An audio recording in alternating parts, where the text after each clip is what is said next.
Well, as you mentioned, there's no love lost between yourself and Chris Eubank. Is there still a legal issue between the two? Yeah, I've issued proceedings against him.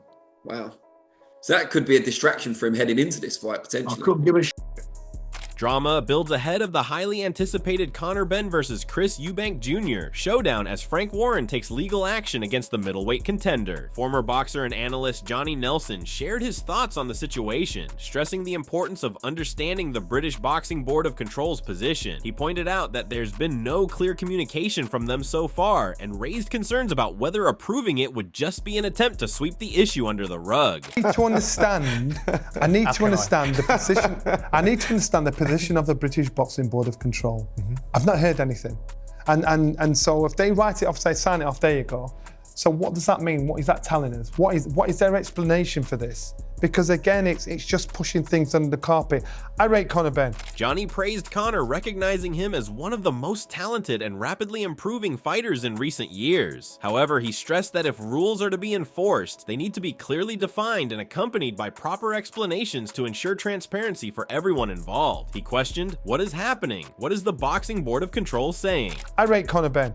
I think this guy was probably one of the most talented, fast improving fighters we've ever got going. But if you're going to do a rule, make sure the rule exists and explain to people what's going on. Simon Jordan argued that the British Boxing Board of Control isn't in a position to deny Conor Benn a license if he requests one, but he believes they will likely issue it anyway, regardless of public opinion. He pointed out the difference between being allowed to fight and being officially cleared, stressing that these are two completely separate issues. I think they're quite clear, aren't they? I think they are not in a position, if he applies for a British Boxing Board of Control license, not to give it. And so as a result of that, they'll give him the license. And whatever people think about it, and people will run around, without us seeming like we're obsessed, they'll run around and say that he's been cleared. I think that he's being allowed to fight. Being allowed to fight and being cleared are two different things. Yeah. Jordan also took aim at Eddie Hearn for avoiding the issue, pointing out that there's still no clear resolution to Benn's two failed drug tests. He mentioned that the findings are still kept confidential, but it's clear that Conor Benn has the power to release them to the public. Jordan speculated that Benn is hesitant to do so. Yeah. Even Eddie, at his most obtuse, playing hide and seek with himself, knows that there's not been an answer to two failed drugs tests. The gift is Conor's to be able to release the findings. They keep on hiding behind confidentiality. We've all now discovered that if you want to, Conor can give permission for the findings to be put into the public domain. I suspect he doesn't want to do that because it won't give you quite the exoneration, but we now have the fight and all that goes with it. Chris Eubank Jr. criticized Conor Benn for confronting him while he was at his weakest, cutting weight and dehydrated. He labeled Benn a coward for not approaching him during a previous event where both were present, indicating that if Benn truly wanted to engage, he would have done so then. Eubank highlights that Benn's actions demonstrate a lack of bravery, revealing his disdain for Benn's attempt to provoke him under such circumstances. Stage a confrontation with another man on the day when I'm weighing in.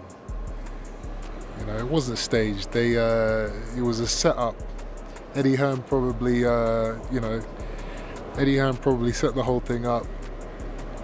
And listen, it's great promotion for the fight, but at the end of the day, it shows you what type of guy this kid is. Meanwhile, Benn told Eubank Jr. before taking off his sunglasses and stepping closer to his rival, "You're lucky you're fighting tomorrow. I'll see you tomorrow after the fight. I'll get in that ring and give it to you." Benn continued with the foul language, warning a member of security, who placed his arm between the boxers, to take his hand away. Conor gave further warnings to Eubank. "I'll fuck you up. Watch what happens. Dead boy walking. I'll give you a good ass beating in front of 60,000. That's what's gonna happen. I'll be there tomorrow, arrogant punk." Frank Warren, manager and promoter, talked about the potential fight between Conor Benn and Chris Eubank Jr. He said it's a fight that's getting a lot of attention for a few reasons. He mentioned the past controversy when it was canceled because of some well-known issues, and also pointed out the history between their dads, Nigel Benn and Chris Eubank Sr., who are both big names in British boxing. Warren believes people will be interested in the fight because of the legacy and the controversies around it, making it something boxing fans will want to see. Well, it's a fight that everybody's had a lot of interest in for various reasons. Originally, it was going on in, was it in O2? Was it? I can't remember where. Yeah, it was the O2. Before it got postponed for well-publicised reasons. Been a lot of controversy the last 2 years. Obviously, their fathers are very, very famous British boxers. People will buy into it and they'll watch it, and it's got a lot of it's got a lot of controversy around it. Warren sparked some debate by downplaying the skills of Conor Benn and Chris Eubank Jr., saying they aren't the top fighters from their area. He argued that his fighters, Hamza Shiraz and Denzel Bentley, are better and would probably beat both Benn and Eubank Jr. in the ring. Warren suggested that the hype around Benn versus Eubank Jr. is more about the legacy of their fathers than their own status as top fighters. Still, he admitted that the fight will likely attract a lot of attention because of its history and controversy.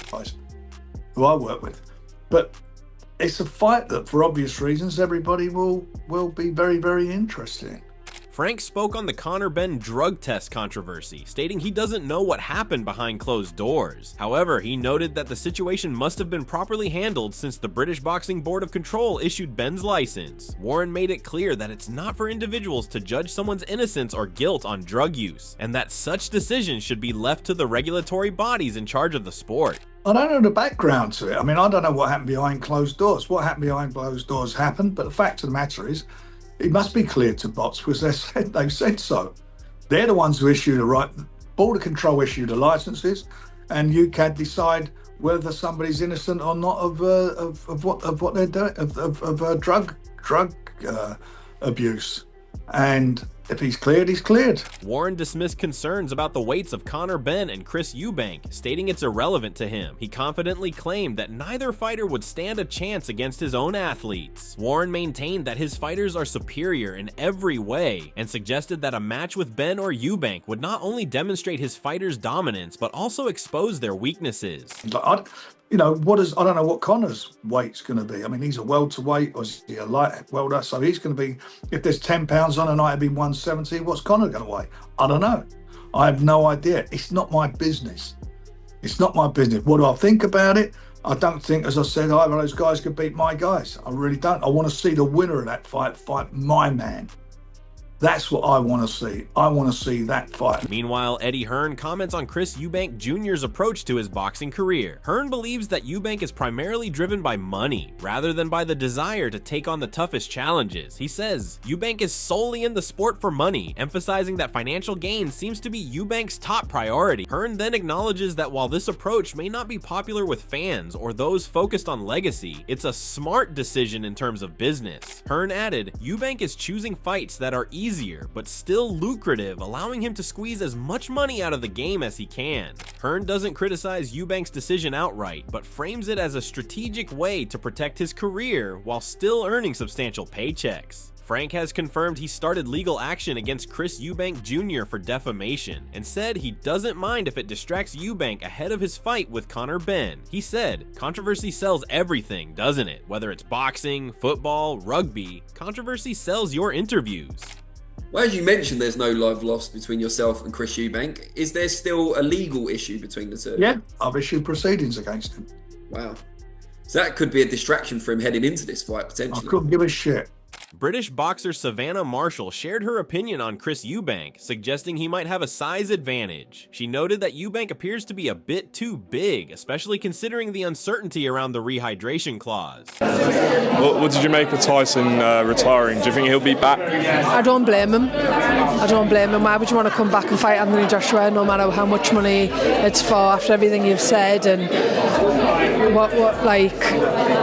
I think Tyson's the type where he wants to be the best, he wants to be the greatest.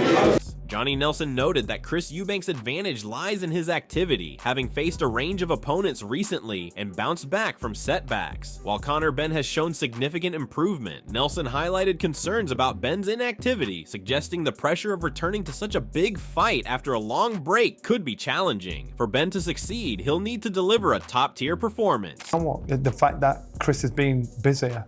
He's been out there, he's performed publicly, and we've seen him get turned over, then turned it back round. Conor, we haven't seen any chinks in the armour, we've just seen him improve massively.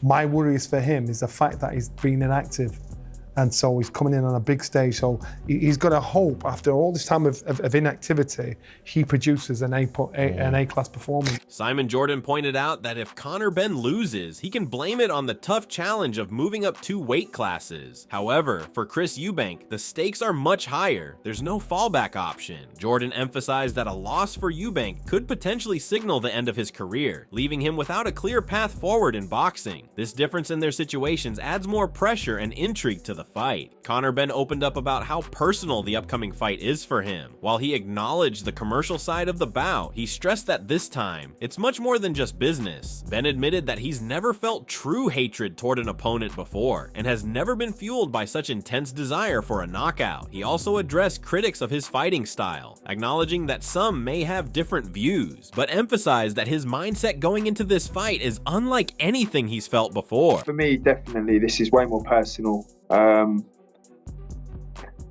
It was more commercial before. I mean, it's a massive commercial fight, but it's way more personal. You know, I don't think I've ever felt hatred towards an opponent before. I don't think I've ever wanted to spitefully knock somebody out before. I know people beg to differ with my fighting style, but the reality is, I've been through a lot. Conor Benn explained how the cancellation of their previous fight and Eubank Jr.'s behavior afterward made the situation personal. Benn revealed struggling emotionally during that time and feeling distressed by Eubank's false comments. He stressed that these experiences have made the upcoming fight deeply personal. To just then carry on the way he did, I took it personally, and I still take it very personally, you know. So, you know, to being on the brink of suicide, to coming through to, you know, having him come out with the remarks he was coming out with, which were lies, all of it's lies. Yeah, I take that very. Former pro boxer Carl Froch shared that during his meeting with Turki Alalshik, the Saudi sports promoter expressed a strong desire to make a fight between Conor Benn and Chris Eubank Jr. happen. Froch mentioned that the bout is tentatively set for April 26th in London, with Tottenham Hotspur Stadium as the likely venue. However, he pointed out that no official announcement has been made yet, so the date and details are still subject to change. Last week I had a sit down with Turki Alalshik himself, got the exclusive. That's what we're doing on Froch on Fighting. We get the exclusives. And he did say to me that this is one of his fights he wants to happen. It's on his wish list. So it's looking like it's going to happen in London, because that's what he said, which is great for the fans, and it's going to happen in April. Now, at the time of this recording, it's not been officially announced, but it's looking likely to be April 26th at the Tottenham Hotspur Stadium. Expressed excitement for the potential fight between Conor Benn and Chris Eubank Jr., citing the iconic rivalry between their fathers, Nigel Benn and Chris Eubank Sr. He recalled how their 90s bouts drew huge audiences, with Eubank winning the first and the rematch ending in a draw. Froch called their rivalry one of the biggest in British boxing. Obviously, Chris Eubank and Nigel Benn, back in the 90s, big names, massive names on terrestrial television, probably drew about 14, 15 million views on standard television. Do we call it standard, linear, terrestrial? Everybody was watching. They had 2 fights. The first one was a win by Chris Eubank. The second one was a draw. So Eubank has probably got the bragging rights, but the fact that they've got massive history and a bit of beef from back in the day, because it was a genuine rivalry, probably one of the biggest rivalries. Thanks for watching. If you enjoyed the video, make sure to hit that like button, subscribe, and turn on the notification bell so you don't miss any future content. Drop a comment below with your thoughts, and we'll see you in the next one.